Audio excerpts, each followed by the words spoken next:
Hi, Tyler Stalman. Today we're going to talk about some of the different techniques between cinematic filmmaking and YouTube. And it's simple changes that'll totally transform your image, like moving your camera position, or changing your eye line, changing your lighting ratios, the motivation of the lighting, mixing different color balances. All this stuff can go a very long way using the exact same gear. So let's get into some of the details.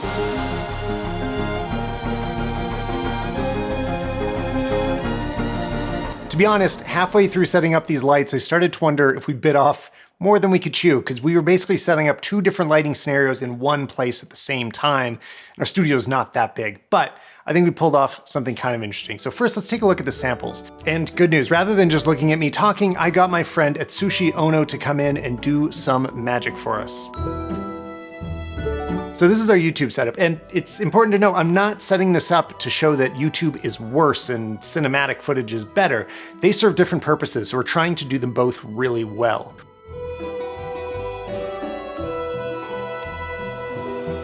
When we're doing something for YouTube or anything that's presentational, say if it was a news anchor or something where it's about delivering information, often the talent is going to be addressing the camera, meaning looking straight onto it, shoulders are facing the camera, eyes making eye contact with the lens. The lighting can be a little more stylistic, meaning unnatural. You don't worry about where the source is, so often it's coming from the front so the person is well illuminated, you can see them clearly, and you can just add rim lights. Like in my shot right now, I have a rim light on the back of me. Doesn't matter where it's coming from.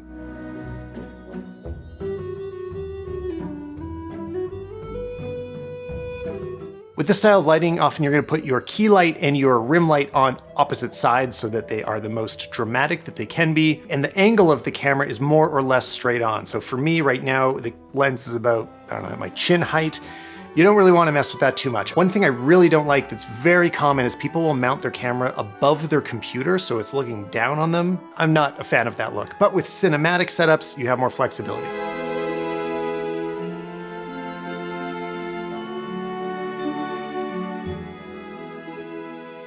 My name is Atsushi. I'm a magician. If I need to perform for cameras, because camera has one, setup frame, whereas like a live audiences, I have to handle with, if it's close up, performing, being surrounded by almost like a 360 degree. Because for the camera, I have to, think about the bad angles and the rhythm if it's for the camera. Thanks so much again, Atsushi, for coming on, and if you want to check him out, his YouTube link is in the description. Now let's look at the cinematic sequence and identify some of the high-level differences. If we were shooting this for a movie, we'd have more flexibility in terms of where the camera is placed, because we don't need to do it all at once. We have a little more time to set up. So as the scene progresses, we're directing the viewer's eye to look at specific things, which is very helpful when it comes to magic. Modern cinema embraces a naturalistic look, so you need to feel like the lights are actually coming from somewhere in the universe of your film.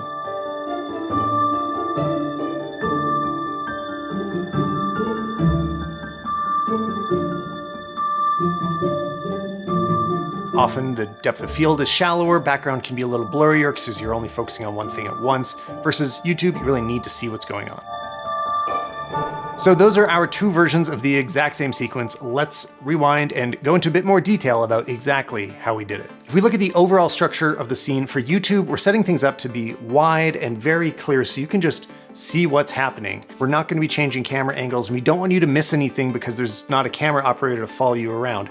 Whereas in the cinematic sequence, we planned out this move so that this first time that the camera rises up and looks from the cards to Atsushi, we're able to do that, like a dozen times. We did take after take to make sure that the timing was just right. And the way that we executed that move was with the Rhino slider, the Arc 2, which is motorized, and you can set keyframes so it very precisely looks from one thing to another in an exact amount of time.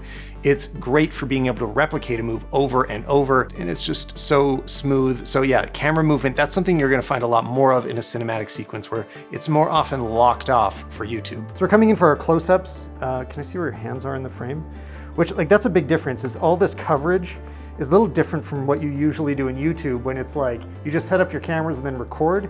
Here, every single shot we're gonna do multiple times. In YouTube, we often compensate with that with these jump cuts that zoom in and out of the scene to highlight different areas, or just to emphasize different points. I mean, I'm doing it all the time right now in my A-roll. To do this, it's very helpful to shoot 4K. That's a lot of the reason that I make sure to always shoot in 4K.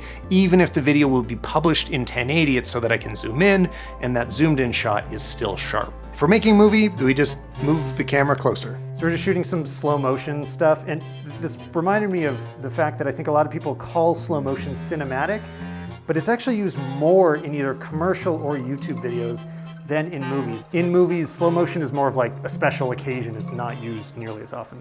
This is our first time testing the 120 frames per second 4K on the C70, and that looks really good. This is awesome. For cinematic sequence, it can also be helpful to have some drastic changes in your lens focal lengths. So for example, with us, I think we started at about 24 millimeters, then we had some other shots with a 50 millimeter. These are on a cropped sensor. And as it's changing, the camera moving at least 30, 45 degrees at a time, it propels the scene forward and gives it a little more momentum. Also, if you're wondering, all of this was shot on the Canon C70, which is my brand new camera that I'm so excited about. I've been talking about it on the podcast forever, and I did get it instead of the red Komodo.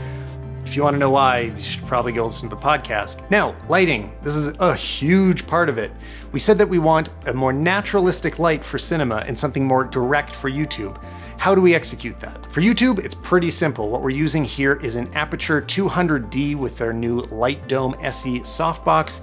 It is so easy to make this look good. You just turn it on and point it at the subject. The light is soft. I mean, this is how most people are doing YouTube at home. And I feel like Aperture's line of Amaran, 200D, 100D, all those new ones are like the perfect at-home studio light. For a cinematic sequence, we wanted to replicate the big windows in the studio, so we needed a bigger source. To do that, we used the Aperture 300D, and we're shooting it through a huge roll of diffusion that is just hanging from a C-stand up high and rolling down to the floor. This is a super easy, cheap way to get very soft diffused light. You can also use a bed sheet, and honestly, like, you can make light look amazing.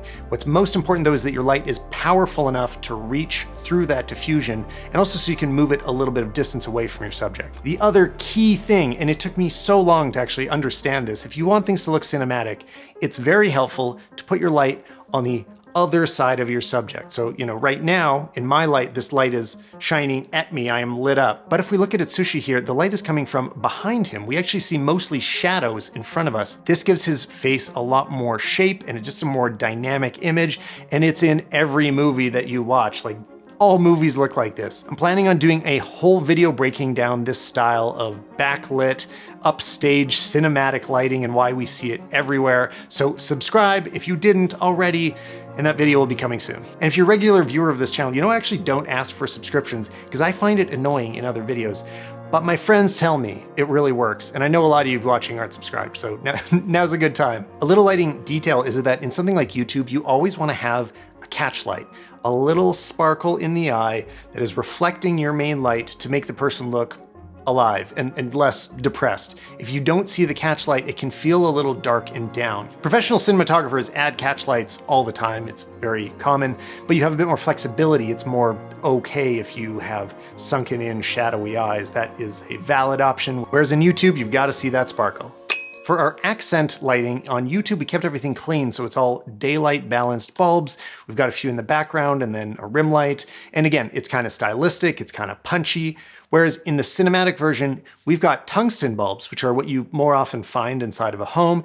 And then we are augmenting that by adding a rim light in the background. This is being powered by a Aperture 120D. And we just added an orange gel to it. So it feels like that light from the back is coming all the way forward and hitting your subject, even though it's not. That happens all the time in movies. You see the light in the set, it's not what's actually lighting the actor. So we're coming in for a close-up, and I'm gonna cheat this light to be more behind him so that it's a little bit more of just a slash on the back of his neck instead of front lighting. It's okay to actually move lights. It can be more important to break continuity and make it look good. As long as it works in the final product, nobody's gonna notice. A little detail that put our movie scene just over the edge is we also added Haze, which is actually a fog machine, because fog machines are cheaper than Haze machines. We're just trying to add like a really fine mist. Is it still a cloud? Did I get it all? Right? Does it look hazy? What actually happens with Haze is that you lift the black levels a bit, but in reality, like, it's not just a filter, the real world has slightly less contrast than it would otherwise. And if you watch as much YouTube as I do, there's a trend you've probably seen everywhere, and that's RGB lighting. So I'll tell you what I think about that right after I tell you about Squarespace, the sponsor of this video. And whether you're about to launch a YouTube channel or put your film in the next film festival, Squarespace is the place you should be because you need to have representation for yourself that you control on the internet. Social media is great, but it's not yours. Squarespace has all the tools you need to completely customize your website. You have a domain with your name on it, your branding, your colors, and it takes just a few minutes to set up. Their templates are created by design professionals, so you don't have to hire one yourself, but then you can dig in really deep and make big changes to how it all looks. Then they have the technical stuff like SEO and analytics that can make sure your site is running smoothly without having to go through all sorts of training. It's just intuitive. Squarespace is easy to use. I've been on there forever, and I highly recommend checking them out. So go to squarespace.com/Tyler Stalman and sign up today. You can just start creating your own website, and when it's ready to launch, if you use offer code Tyler Stalman, you're gonna get 10% off your first domain or website. Thank you so much, Squarespace. I've been using them forever. They are great. Now let's talk about RGBs. I don't do it. I don't like it. I like to have a clean background or mixed tungsten and regular lighting. I think the reason it's so popular is because people are in smaller rooms and there isn't space to put a bunch of real decor behind them. But I would recommend putting in that work. Instead of just buying a few RGB lights, put some actual things behind you that are more visually interesting. You can totally use them and make it look cool. Just be a little subtle about it. That's my take on it. Now, back to normal. Now, once you've shot all your footage, you got to process it. So that means color grading. And that is another thing that you will approach differently. I won't go into depth here, but I'll just say that on YouTube, I'd like to keep my whites and blacks clean, meaning they are not blue or yellow or colored. Everything is just the right white balance. It looks accurate. That doesn't mean straight out of camera. There's a lot that I put on all of my videos on YouTube here. You can download it in the link below. But when it comes to cinematic filmmaking, you can get a lot more creative, kind of do whatever you want, add grain, things like that. If you want to learn more about all of that, I did a full tutorial about color grading in Final Cut Pro. So that's probably what you should be watching next. But thanks for watching this one. See you later, guys.